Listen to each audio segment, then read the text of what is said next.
Let's get some insights, the news shaping the markets. For that, we welcome in Katy Kaminski, Chief Investment Strategist, Alpha Simplex Group. Thank you for being with us. I'll start out with what we got on the CPI and PPI prints.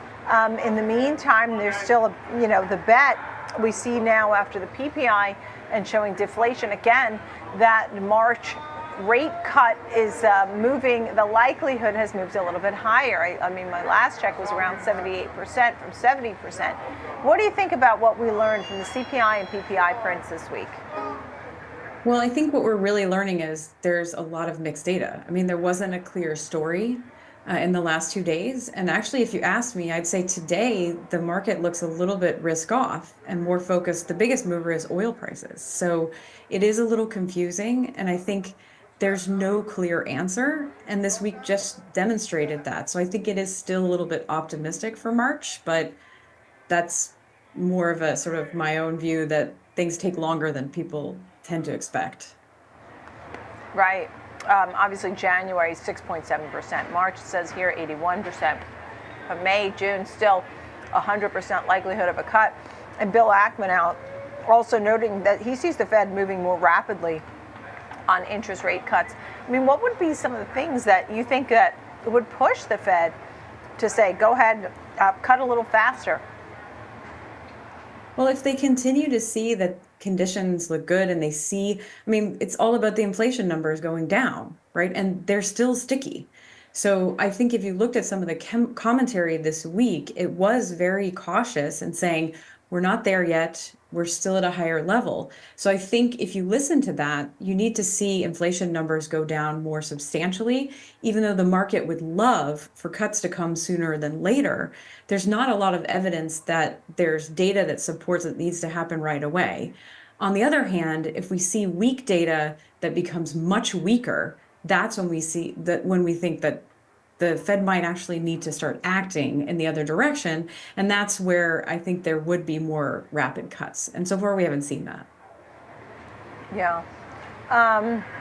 I'll go back to yesterday and a lot of excitement pertaining to the spot Bitcoin ETFs. What did you think about that? Because we start to see all these ETFs come to light and trading right here at the New York Stock Exchange, pushed Bitcoin higher, but then look, now it was like a buy on the rumors, sell on the news. Now you see it's back down again.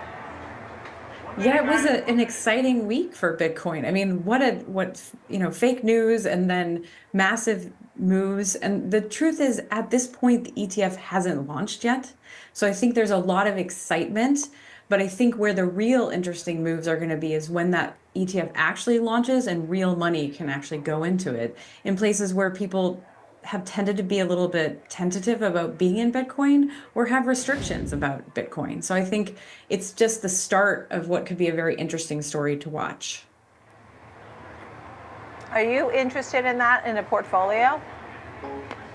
Well, it's something that we've been examining for some time. I think for us on the futures side, the fact that their futures traded in Bitcoin makes it a very interesting investment opportunity. There's clearly volatility there. There are trends, and it's shown to be an interesting asset, but it hasn't shown the risk off uncorrelated properties that some people had touted it. So I think a lot of people are just excited about trying something new and a new area for trends for investment. What do you think of what we're hearing now? All right, that's for Synx opening here, SYNX, folks. What did you think about today's? We're kicking off earnings season. How do you feel about that? A lot of those banks, Delta. Well, I mean, there's clearly some mixed signals, but there's some positives, like you were talking about with JP Morgan. And so I think what's interesting today is it doesn't feel like the market is focused on CPI and PPI. It feels like it's much more focused on the energy move.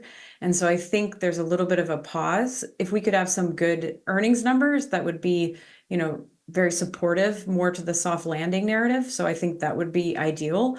So I'll just have to see how that plays out. Just as the chief investment strategist, what's your strategy for 2024? What do you tell folks?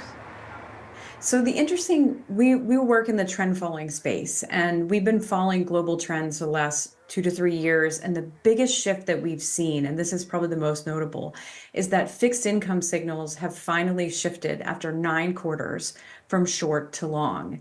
And so what we're looking for this year is a normalization in the yield curve. So that would be higher long-term rates versus short-term rates. That's the next phase of that trade. Right now, market trends on the macro side are focused on a soft landing. You're seeing long equities, long fixed income.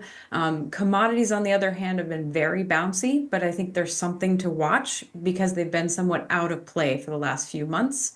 And should we have more geopolitical tensions or upticks or challenges in inflation, those could be something you want to pay attention to as a leader to what could be the next phase of this trade.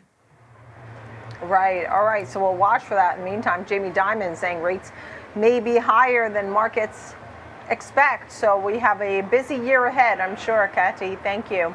Katy Kaminski. Thank you. Alpha Simplex Group, thank you so much for being with us.